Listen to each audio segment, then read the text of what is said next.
Shalom Bapak Ibu Saudara, apa kabarnya? Senang sekali bisa berjumpa melalui program Sapaan Gembala. Sebelum kita bersama membaca dan merenungkan firman Tuhan, mari kita berdoa.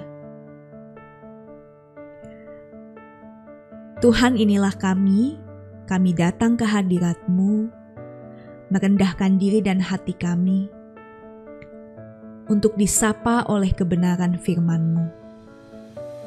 Terangilah hati, pikiran, dan diri kami seutuhnya, agar kami dapat terus berjalan di dalam kebenaran-Mu dan tidak disesatkan oleh iblis yang sengaja membuat kami menjauh daripada-Mu. Kami rindu untuk terus hidup sebagai anak-anak-Mu. Mampukanlah kami ya Tuhan. Terima kasih Tuhan, dalam Kristus Yesus kami berdoa. Amin. Saudara, bacaan perenungan kita pada hari ini diambil dari Matius pasal 8, ayat 18 hingga 22. Saya akan membacakannya untuk kita sekalian. Ketika Yesus melihat orang banyak mengelilinginya, Ia menyuruh bertolak ke seberang.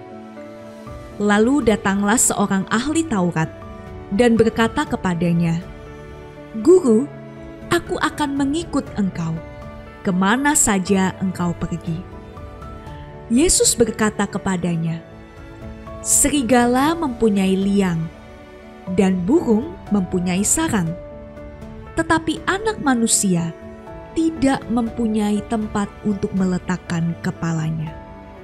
Seorang lain, yaitu salah seorang muridnya, berkata kepadanya, "Tuhan, izinkanlah aku pergi dahulu menguburkan ayahku." Tetapi Yesus berkata kepadanya, "Ikutlah aku, dan biarlah orang-orang mati menguburkan orang-orang mati mereka."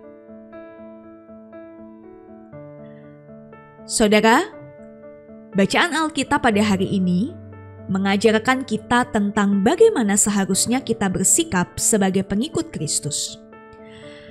Nah, hal ini penting karena sangat mungkin kita hanya menjadi seorang Kristen KTP, tetapi tidak betul-betul menghidupi identitas sebagai pengikut Kristus.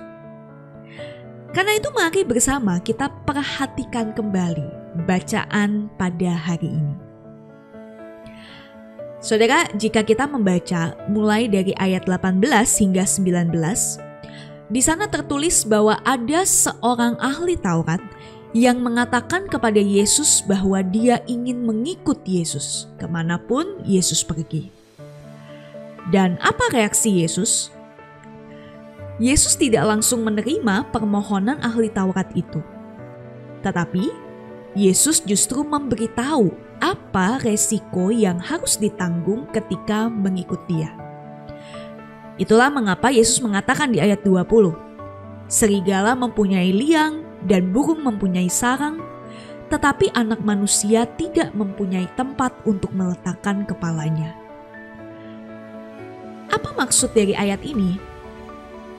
Yesus ingin menyatakan bahwa orang yang mengikutnya tidak akan selalu mendapatkan kemakmuran dan kenyamanan.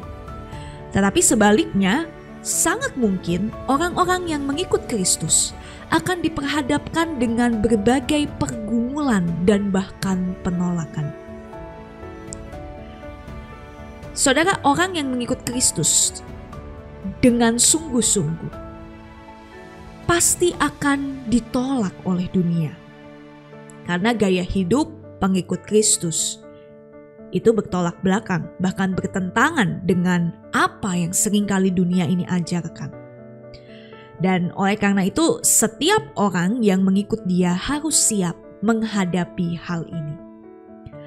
Nah, jadi di poin yang pertama kita belajar bahwa mengikut Kristus itu berarti siap untuk menempuh perjalanan hidup yang jauh dari kenyamanan, dan bahkan kita juga harus menghadapi berbagai penolakan. Itu yang pertama. Nah, lalu yang kedua, saudara, Di ayat 21 kita membaca bahwa ada seorang murid yang ingin mengikuti Yesus. Tetapi dia memohon izin untuk menguburkan ayahnya terlebih dulu. Nah, apa jawaban Yesus terhadap permohonan ini? Yesus menjawab, "Ikutlah aku dan biarlah orang-orang mati menguburkan orang-orang mati mereka." Saudara, kalau kita membaca ini secara harafiah, bisa jadi kita menangkap, loh kok Yesus kok arogan? Padahal kan bukankah di firman Tuhan kita diajarkan untuk menghormati orang tua? Nah, lalu apa maksud dari jawaban Yesus ini? Apakah itu berarti bahwa Yesus sedang mengajarkan si murid itu untuk menelantarkan penguburan ayahnya? Nah, tentu tidak seperti itu, saudara. Tetapi begini, pada umumnya ketika kita membaca ayat 21, bisa jadi kita berpikir bahwa ayah dari sang murid, dia meninggal pada hari itu juga. Nah, tetapi kalau memang hari itu adalah hari kematian dari ayahnya, maka seharusnya si murid tidak akan ada di situ bersama dengan Yesus. Tentulah dia sedang berada di rumah ayahnya untuk mengurus penguburan ayahnya. Tetapi kita tahu bahwa pada saat itu dia sedang ada bersama-sama dengan Yesus. Artinya hari itu bukan hari kematian dari ayahnya. Nah, lalu untuk kita ketahui juga, saudara, bahwa di dalam budaya Yahudi itu dikenal kebiasaan penguburan pertama dan penguburan kedua. Nah, apa maksudnya? Saudara, jadi ada satu tradisi yang disebut penguburan pertama. Penguburan pertama itu adalah ketika seseorang meninggal, lalu jasadnya dikubur. Maksudnya jasadnya itu diletakkan ke dalam sebuah gua, dikubur di situ seperti itu. Nah, lalu ketika jasad itu sudah menjadi tulang belulang, maka tulang belulang itu dipindahkan ke dalam peti. Dan ada orang-orang yang terlatih secara profesional menurut hukum Yahudi yang dipercaya untuk memindahkan tulang belulang itu ke dalam peti untuk diletakkan di gua yang lain. Nah, pemindahan tulang belulang itu yang disebut dengan penguburan kedua. Nah, jadi ketika murid Yesus ini memohon izin kepada Yesus untuk menguburkan ayahnya, nah, para penafsir mengatakan bahwa yang dimaksud itu adalah penguburan kedua, yang mana secara budaya sekali lagi itu sebetulnya tidak wajib dilakukan oleh keluarga, karena ada pihak lain yang bisa melakukan itu. Nah, jadi bagi Yesus, alasan yang dikatakan oleh si murid bahwa dia ingin menguburkan ayahnya, itu bukanlah sebuah alasan yang mendesak, tetapi hanya seakan-akan menunda panggilan untuk mengikuti Yesus. Nah, itulah mengapa Yesus mengatakan biarlah orang mati menguburkan orang mati. Yang mana Yesus ingin menekankan bahwa ketika kita mengikut Dia, itu berarti kita sedang membawa diri kita untuk menikmati hidup kekal dan bukan kematian.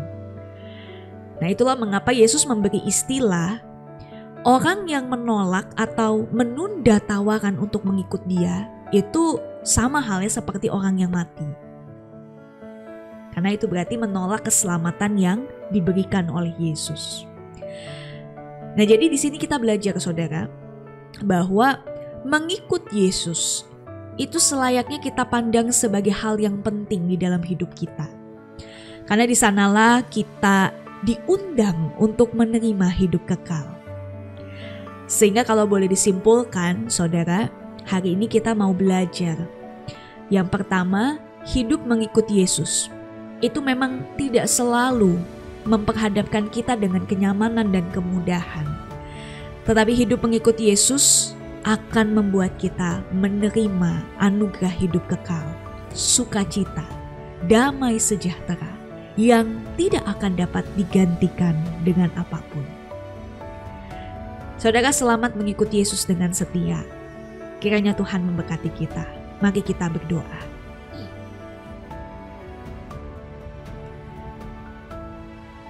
Kami percaya bahwa di dalam hidup ini kami sudah mengambil satu keputusan yang tepat untuk mempercayakan hidup kami kepada Engkau dan juga mengikut Engkau dengan setia. Maka biarlah hikmat-Mu menuntun kami agar kami dapat dengan sungguh-sungguh hidup di jalan-Mu dan hidup sesuai dengan kehendak-Mu. Terima kasih Tuhan. Kami berdoa di dalam nama-Mu, Allah kami yang hidup. Amin.